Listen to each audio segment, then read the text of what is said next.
আজ বলবো 2026 সালে মকর রাশির ব্যক্তিদের জন্য দুটি প্রতিকার।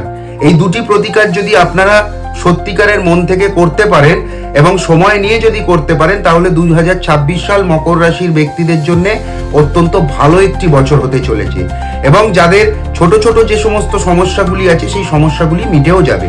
তবে বড় যদি কোনো সমস্যা দীর্ঘদিন ধরে থাকে বা বড় যদি কোনো সমস্যা থাকে, তাহলে আপনারা আপনাদের নিজস্ব ব্যক্তিগত জন্মচাট কোনো ভালো জ্যোতিষীকে দেখিয়ে তারপরেই কিন্তু প্রতিকার করবেন।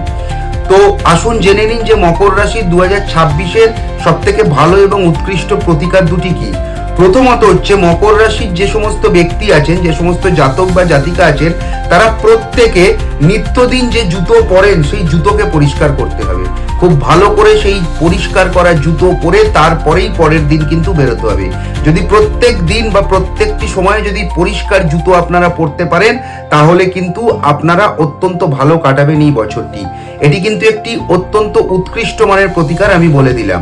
এছাড়াও দ্বিতীয় যে প্রতিকারটি আছে সেটি হলো যে, আপনারা যারা মকর রাশির মানুষ, তারা প্রত্যেক দিন সকালে স্নান করার পর ঠিক এই আঙুলে একটুখানি সর্ষের তেল নিয়ে সেটি মাথার কপালের ঠিক এই মাঝখানে ভালো করে ঘষে নেবেন ভালো করে।